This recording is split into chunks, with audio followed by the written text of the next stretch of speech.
Hello everyone and welcome to the latest agenda on the Blood Red podcast and YouTube channel with myself, Sean Bradbury. And I'm absolutely delighted to say to the envy of the football world, I've got a one-on-one exclusive with Paul Gorst today. The big man is back. Gorsty, a few days off last week. How was it? You all recharged, ready for the restart?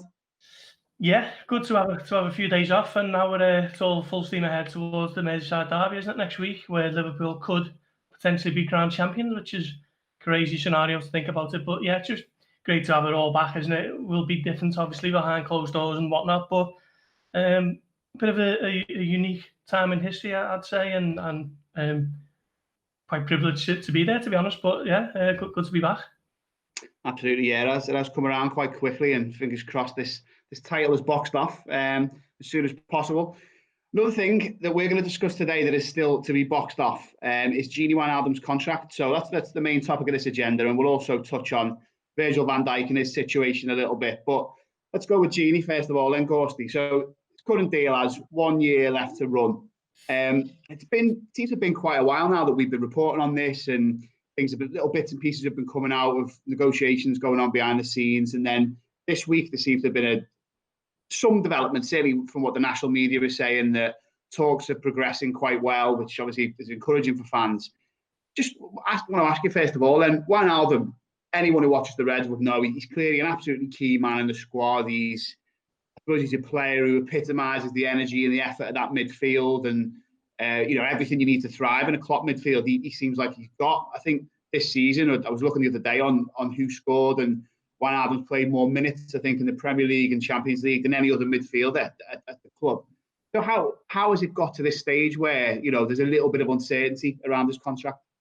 It is strange, isn't it? Because I mean, I didn't have those stats to hand, but I was going to say that he's one of the most trusted midfielders who seems to play pretty much every game, isn't he? So I'm not surprised to hear that he has played more minutes than anyone else. So when you think of Liverpool's squad over the last 2 years, he's the odd one out, isn't he? The only one who hasn't had a significant contract extension. You think of Mane, Firmino, Origi, Oxlade-Chamberlain, Alexander-Arnold, Robertson, Henderson, Salah. Pretty much all of them who've signed, who've signed pre-2018 have all had significant contract extensions, except for him. So it's strange to think, why is there an issue behind the scenes?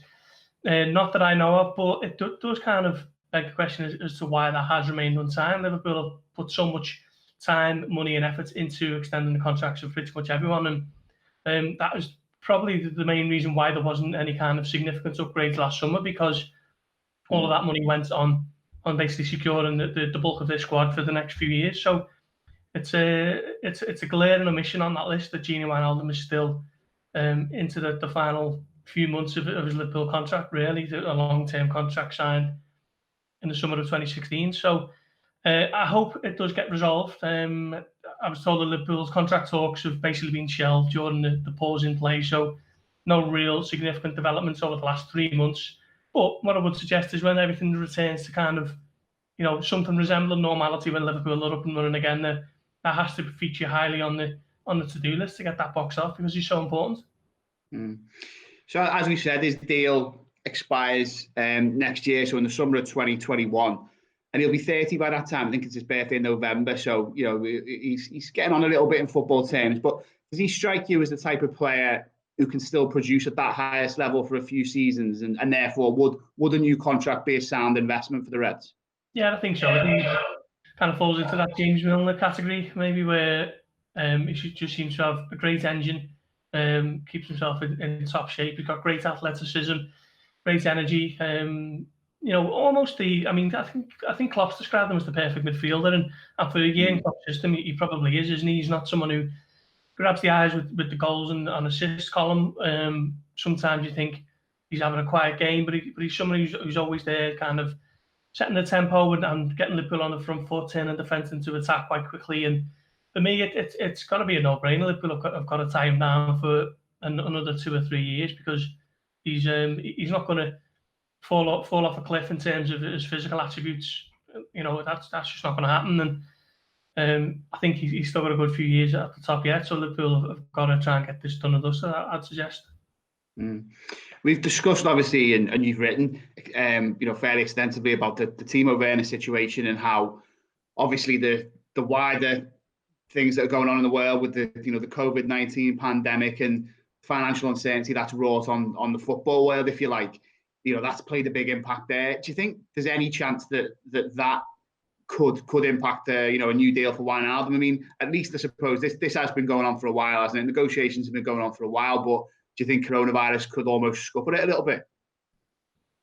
I don't know about scupper it entirely, but it definitely will have played a part. I mean, I feel like I sound like a broken record, but there's no denying that COVID-19 has had such a massive financial impact on the whole of football. We're not privy to any other clubs' kind of numbers, but from what you read and what you see, it's undeniable. We're obviously a little bit more tuned into Liverpool, and Liverpool have been hit hard, as have every other club. See loads of people suggesting that why are Chelsea able to sign Timo Werner when Liverpool can't? I mean, it's two completely different ways of operating. Chelsea have always spent money in the transfer market, and they haven't been able to for the last two transfer windows. So they've pretty much had that money stored up for the last year or so. Selling Eden Hazard, and they're able to go again, backed by an owner who has always been prepared to kind of spend his own money. That's not the way FSG operates. So Liverpool are paying out one of the highest wage bills in football, £310 million a year. They haven't had any income for 3 months. So I think I worked it out at £78 million that they paid on wages alone since they last played against Atletico Madrid. So any kind of financial transaction will have to be weighed up by this, this impact that they've been hit with. So Wijnaldum's contract will feature alongside that, like any other. But I don't think it'll have I don't think it'll come to a point where Liverpool can't offer him a new contract because of it. But there's no doubt that Liverpool have had to weigh up, pretty much every financial aspect, across the club over the last few months, and contract negotiations are no different, which is why there have been no significant progress with anyone over the last 3 months. One last thing on Wijnaldum then before we have a quick word on Van Dijk as well. I think one thing that's crossed my mind with him, and I might be way off on this, but the disparity between his club role and his country role, sometimes think maybe does that play a little part in what he's thinking about his future? Because obviously at Anfield, we all know as we've said, he's part of this grafted midfield trio that does the covering, does the pressing, does the dirty work, if you like, and lets the lads up front get on with it and allows the fullbacks to be the playmakers. It works so well. Whereas at international level, we've seen this season, every time he goes away on an international break, he seems to score a couple and, come back and then switch back, if you like, to his more conservative role, if that's the right way of putting it. Do you think there's perhaps a chance he almost fancies a bit of a different challenge elsewhere with that kind of freedom?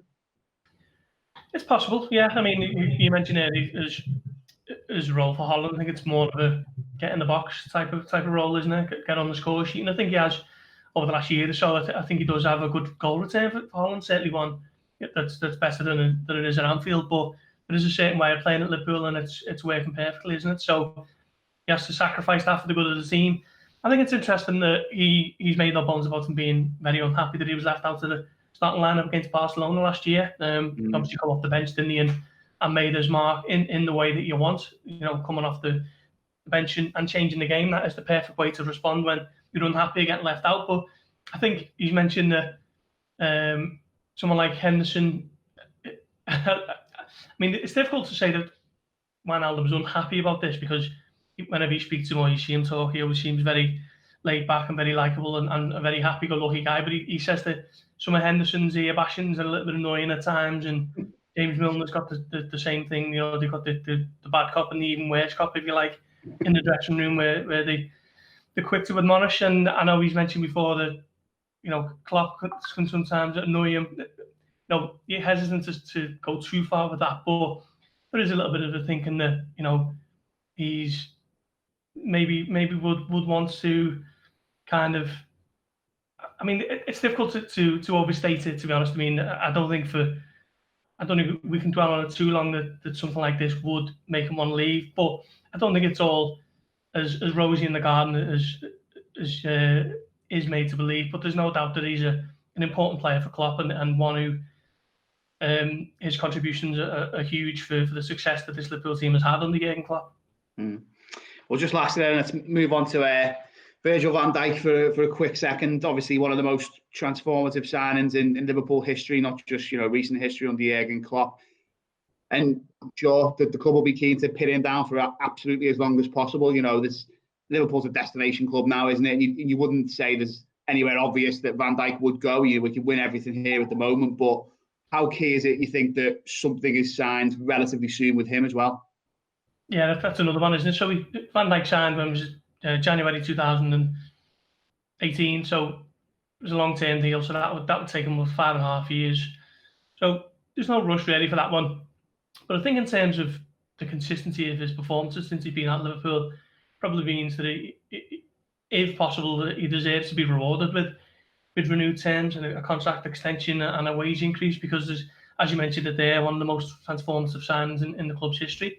I've never seen a defender like him at Liverpool. I think when he retires, he'll go down alongside the absolute best. The Ron Yateses and the Alan Hansons and whoever else you want to name. He is that good, and I think just from a personal perspective, he deserves to be given kind of a renewed contract and more lucrative terms. I think perhaps he deserves to be earning alongside Mohamed Salah, who we believe is the club's highest earner. So it's going to be interesting to see what happens with that one. I, as I say, personally feel that he deserves it, but there's no real rush on his contract. I don't think it's a pressing concern for Liverpool, but I think it's one that perhaps they would like to do to show him that he is valued and what he has done for the club. Has been valued. Nice one. Well, that has been your latest agenda, all about Gini, with a little bit of Van Dijk as well there. And obviously, it remains to be seen whether Wijnaldum will sign on the dotted line, but I'm sure all Reds everywhere and everyone at the club is absolutely hoping that deal does go through and gets done soon. So yeah, thank you, Ghosty, our man who's back, ready for the start of the season, and thank you all for listening. We'll be back on Monday with another edition of Blood Red on Monday afternoon. So bye for now.